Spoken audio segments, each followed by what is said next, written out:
ମୋ ଆଖିରୁ ଗଡ଼ିଯାଏ ଧାରେ ଲୁହ, ହେଲେ କେମିତି ରୋକିବି କୁହ।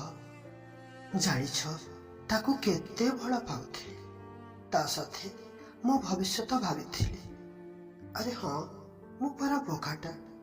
ସପନ କେବେ ସତ ହୁଏ କି? ତଥାପି ମୁଁ ସପନ ଦେଖିଥିଲି।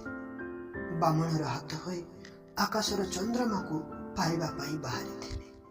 ହେଲେ ମୁଁ କେବେ ତା ଶରୀରକୁ ଭଲ ପାଇନଥିଲି। କେବେ ବି ତାର ମାଦକ ରୂପ ଯୌବନ ପଛେ ଧାଇ ନଥିଲି। ମୁଁ ତ ଭଲ ପାଇଥିଲି ତାର ନିର୍ମଳ ମନ, ପବିତ୍ର ହୃଦୟକୁ। କେବେ କହିପାରୁନଥିଲି ମୋ ମନର କଥା, ଖାଲି ସହୁଥିଲି କେତେ ବ୍ୟଥା। ହେଲେ ଏ ବ୍ୟଥା ଆଉ ବଞ୍ଚିବାକୁ ଦେଲାନି। ମନ କଥା ମନରେ ଲୁଚାଇ ହେଲାନି। ରହିଥିଲି ଉଜାଗର, ଜାଳିଥିଲି ସଳିତା ମନ୍ଦିରକୁ ଯାଇ, ଖାଲି ତାକୁ ପାଇବାର ମିଛ ଆଶା ନେଇ। ହେଲେ ମୋ ଭାଗ୍ୟରେ ତାକୁ ଲେଖିନଥିଲେ ସାଇଁ। ମୋ ପ୍ରେମ ପ୍ରସ୍ତାବକୁ ସେ ହଁ କଲା ନାହିଁ।